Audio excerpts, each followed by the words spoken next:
Welcome to the Coaching Coordinator Podcast. We just finished up another great weekend of virtual clinics. You should check those out. They're still available for replay. Some great speakers there from Pennsylvania, highlighted by Jamie Chadwell, James Franklin, Rod Carey, a number of assistants from the Penn State, Temple, and Pitt staffs. Also, great coaches from the small college level throughout PA and some great high school coaches as well. And then the Lone Star Clinic was just power-packed with an incredible lineup. Check out both of those. Still available for replay, lonestar.coachesclinic.com and psfca.coachesclinic.com. We also have the Iowa Coaches Clinic coming at ifbca.coachesclinic.com. That one is highlighted by Kirk Ferentz, head coach at Iowa, Matt Campbell, head coach at Iowa State, as well as members of their coaching staff. Again, check that out at ifbca.coachesclinic.com. That one is February 27th and 28th. Lastly, a save the date for you. May 14th and 15th, we'll be bringing you the virtual Cool Clinic. Coaches of Offensive Line, also known as the Mushroom Society. This one's been going on for a long time now, but it features Joe Gilbert, offensive line coach from the world champion Tampa Bay Buccaneers, Dante Scarnecchia from the New England Patriots, Em Stenovich from the Green Bay Packers, Bobby Johnson from the Buffalo Bills, Greg Studrawa from Ohio State, Jeff Quinn from Notre Dame, Herb Hand now at Charlotte, Alex Mirabal from Oregon, and then, of course, the NFL offensive line greats Bob Wiley, Jim McNally, and Paul Alexander. We will also include a session from future Hall of Famer Joe Thomas and a session with Pro Football Focus. It's going to be a great one. We'll have that website up for you soon. It will be at cool.coachesclinic.com. That website is not live yet, but it will be soon. That brings us to today's podcast. In today's episode, we continue with our research and development for your offense, and we focus on personnel at the beginning of this series, but we will get into strategy and taking a look at what systems, schemes, even play calling strategies will work best with your personnel. We're going to focus today on the offensive tackle position. The last part of this was on the interior lineman. You can find the link for that as well as two blogs that go along with it, include video on coachingcoordinator.com. The whole idea is that we want to match personnel with scheme. And when we're looking at the offensive tackle, the primary difference between them and the interior linemen, or the centers and guards, is the length and athleticism required of the offensive tackle position to block lighter, faster athletes. In looking at building an offensive line and placing available personnel, it's valid to think strength and size on the inside and length and athleticism on the outside. Of course, we pointed out that all of your athletes may not fit into a perfect profile, and that's where decision-making on scheme and development comes into play. While athletes will fit across a continuum of skills, from big and strong to long and athletic, it's easy to look at the two extremes to begin to determine what schemes they best fit into. As we pointed out before, stronger and bigger linemen are better suited for a downhill run game that relies on vertical displacement of defenders that dent the defense. Schemes like inside zone and duo work best for these type of linemen. The more athletic linemen who may be undersized may be better in plays that focus on horizontal displacement like the outside zone. Clearly, it would be presumptive to assume that any single offense will have only one particular kind of lineman. That's where you want to start to look at how do you utilize these different types of linemen together. So let's just look at one scenario to give you the thought process as you start to approach how do I place my linemen and what fits best as I have these guys working together. So in this scenario, we're looking at that athletic interior lineman. Maybe he's a little bit undersized and he has that stronger and bigger tackle next to him.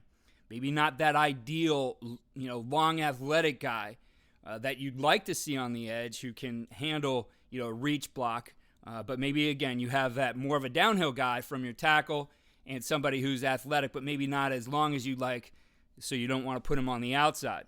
So in this scenario, having that bigger guy to double team or down block becomes a more viable option. That's where a decision to run pin and pull may be more advantageous than trying to run a stretch play.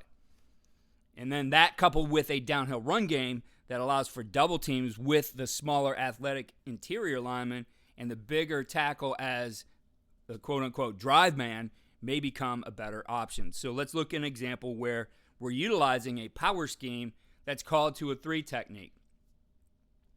Against an overfront in this example, the guard is the post man.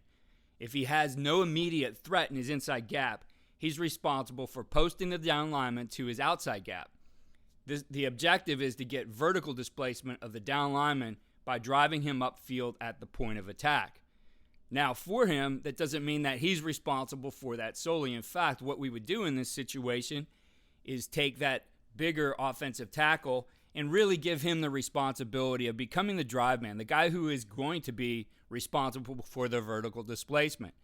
The guard really becomes responsible for the setup of the double team, and he wants to get into that guy quickly so that the drive man can come in, get hip to hip with him, and they together can take him upfield. Now, the guard then immediately has eyes to that backside linebacker. And really, in any scheme, the farther you can create space between where you're taking that vertical double team and where that second player is coming from.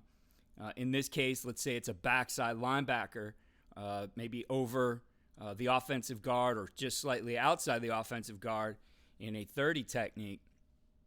He's displaced now from where we're taking this double team upfield, and that's advantageous for us. So really, the only situation where that guard will have to utilize a single block is if on his own, on this defender, the 3 technique is if that guy comes across his face into the A-gap. Now, that's okay. When you think about what is this offensive lineman best at, that interior, more athletic guy, is displacement. And now you can use movement against that defender, right? It's the defender now who wants to stay in that gap that we're going to need a little bit more help with, that bigger offensive tackle. So the eyes of that postman or that guard are immediately to the backside linebacker, and he knows exactly where he needs to come off in this situation. We talk to him all the time when we teach this block of really defending a line. So if you took a line and drove it straight up that down defender who's in the 3 technique, we don't want to come off of that block until that line is really threatened there, and now he becomes part of the blocking scheme, right? It's something where we still want to take time and get that vertical displacement, even though that's not his primary responsibility. He has the gap inside of him, which in this case would be the backside linebacker. That's the guy we're looking at based on the blocking scheme. So in this situation, the offensive tackle is the drive man. His objective is to drive the defender who's in his inside gap vertically with the postman. Eventually, he'll take this block over on his own, and the only time he'll come off the block is if that down lineman plays into the inside gap of the postman, which we just mentioned. We want the drive man to be aggressive in his block and really have the mentality that he's going to get into the defender and drive him downfield.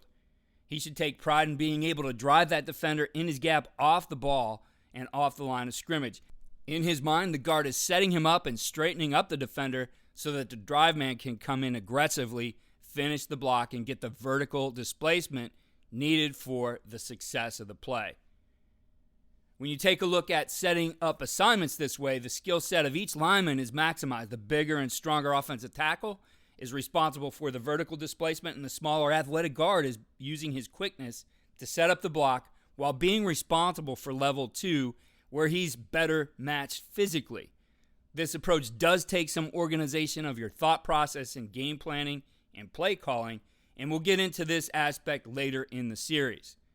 Finally, when you're looking at this and you do have that less mobile tackle, you have to have some consideration for pass protection. So you want to look at scheme that maybe helps him with a back or a tight end, either chipping or assisting. Those kinds of things would be useful. So that's something, again, you want to match the scheme and what you're doing to the personnel. If you know you have that particular guy who's going to need help when you have to drop back, that's a consideration. So when we're looking at offensive tackles, we want to go to the beginning and start with stance. Offensive tackles should have a high football IQ in order to read pressure and make adjustments. And one thing that can help with that is the identification using a 2-point stance, having that guy up where he can see things better. It's something that Bryant offensive line coach Steve Siossi coaches up. He really believes in the 2-point stance, and in the blog that accompanies this, he talks about all those things and points those out. But why the 2-point stance? Well, number one, you have vision in seeing the box. You can see the safeties. Safeties have become such a big part of run fit. When you can understand, possibly, that safety is displaced or inside the hash and he's probably rolling down, etc., right? That coverage cell actually starts to help the offensive linemen in doing their jobs. It's easy to communicate assignments, see defensive pressures, and change their calls if necessary. In an up-tempo offense, you're already in a position on the snap. You don't have to worry about illegal motions or shifts or getting his hand in the ground. He can adjust his split, and he can look to the sideline. So if you are in a look situation, being able to adjust your splits for certain things is useful. Take the old Jim McNally coaching point. Man in the gap, there is no gap, meaning anytime they had a double team, and we're talking about that deuce block situation, I know that's one where we had our tackle in a 2-point stance, and he was able to adjust down when he knew he was going to get that block and put himself in a more advantageous position. You can't do that when hand is in the dirt. Whether you have a guy who is ideal in this situation and is very athletic and long, or maybe you have that guy who's disadvantaged, not quite as long and as athletic you want to be, when you start him in the 2-point stance, you're really putting him in a more natural position. He can sit in his chair. He can have his hands already in attack position, being ready in a strike position. It's more advantageous for him to be able to do some of the things that he needs to do. Again, check out coachingcoordinator.com/blog to find the video that goes along with that. The biggest thing when we're looking at this too is we want to place a premium on development. When we're talking about these different line types we still have to develop them. We still have to make them fit into the scheme better by placing a premium on development. So while the body type may not fit that profile as a coach, you still have to develop the skill set that's effective in your offense. And so let's take a look at a few of those different things. Protecting the edges, a big part of an offensive tackle. At some point, you're going to have to pass. Maybe you have a situation where you can use more play action pass, where you can use more aggressive sets with that guy maybe who is not as athletic. Even the guys who are very athletic sometimes have to face somebody across from them who's just more of an athlete. So you have to develop things. So let's take a look at the hands. When we're thinking of that, one big thing that I don't think has been talked about enough as I see it in clinics and different resources is independent hands. And I know we've had recently Coach Alan Rudolph on the podcast, and he put together a course on CoachTube that goes over exactly all of these things. So why independent hands? Well, Coach points out that it helps prevent overcommitting, right? You think about this, it causes the head to follow the hands. If you are throwing both hands at the same time all the time, there's that tendency that head is going to get involved, especially with those younger linemen who are learning how to control their bodies. Another reason to use independent hand is it allows the same power as two hands, but the offensive lineman has the ability to choose when to use one or two. It gives him different punch techniques that best attack pass rushers' moves, and it helps keep his hips square and play longer. Even that offensive lineman, maybe who is not as ideally as long as we like, can become longer by playing with independent hands. One arm is longer than two. If you don't understand what I mean, take your arm and put it out in front of you, stand by a wall. All right, put that at arm's length and reach out with both arms. Now, be able to turn your shoulders and work with the one arm. One arm is longer than two when we're talking about the punch. Again, you can see the short video I've put together from Coach Rudolph on coachingcoordinator.com/blogs and the accompanying article that goes with this podcast. Posture is another thing you want to work. All right, we talk about all the time keeping the head back, being able to load the hips for guys. And, one way that we've seen this trained quite a bit, offensive line coaches love those big padded med balls as a way to train this. And it's really, those are good for the off season. You're going to find them in your weight room a lot of times. These guys can work all year long on training things with their punch and posture. And I put together a short video clip from Arthur Ray, who is the offensive line coach at Northwood University. He did play a little bit in the NFL, and he shows how they utilize this in his clinic video. Pass sets. Another thing to think about is what kind of pass set are you going to use? And those can be matched with techniques as well. And these are usually delineated in a different type of way. You hear a lot of coaches talking about these as A sets, B sets, or C sets. Your A set being that aggressive lateral set at about a 20-degree angle, right? Again, you're not giving up a lot of space. You're not creating a situation with your guy maybe who's not as athletic of having to take a guy on in space because he's set more vertically. So an aggressive set might be better for that bigger guy who's not as athletic as his feet as you'd like him to be. Basic set about 45 degrees, and then the vertical set as well. And they each have a place, but you can match those sets with your lineman as well and try to put them in a more advantageous situation by using the right type of set. John Strollo talks about utilizing hands and feet and punch in a clinic video he put together called Fundamentals of Acceleration in Football. And in it, he says, in close quarters where momentum is limited, it's harder to move big guys. Long arms and legs give you top speed and reach, but cost quickness and mechanical advantage. You can't move as much weight. By bending your arms and legs, you gain quickness and enjoy a mechanical advantage, so you can move more weight. We call this playing condensed. This advantage comes at the cost of reach, so you must develop some specific skills similar to boxing to prevent a long-arm defender from locking you out. You must always maintain firm contact with the ground. You can't move yourself or your opponent if your feet are slipping. Again, putting together drills where you're working your footwork are so important in developing your offensive lineman. And there's a lot of things you can do, but remember, you have to be efficient with your time.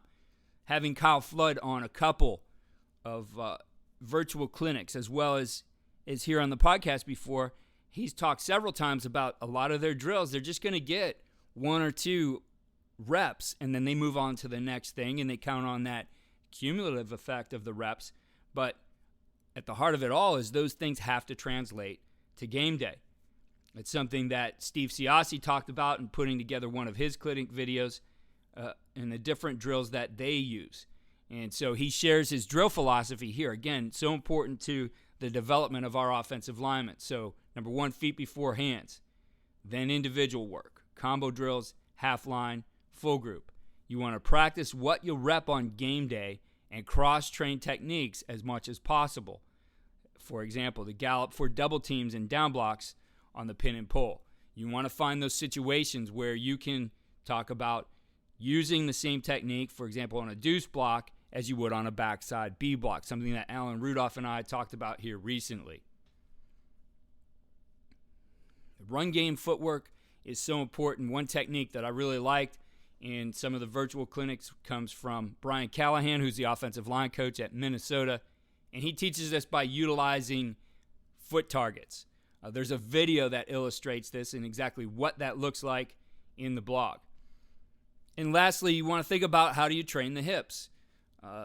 We talk all the time about that idea of use your hips. And I had the privilege of working with Scott Peters, who's now the assistant offensive line coach for the Cleveland Browns. They just graded out as the number 1 run and pass blocking team in 2020 on Pro Football Focus. It's a key component, using the hips, that they have figured out, I believe, in a way that is better than anybody else in how they use their hips. And they talk about some things like force deflection, a concept and a philosophy that they use in order to create displacement.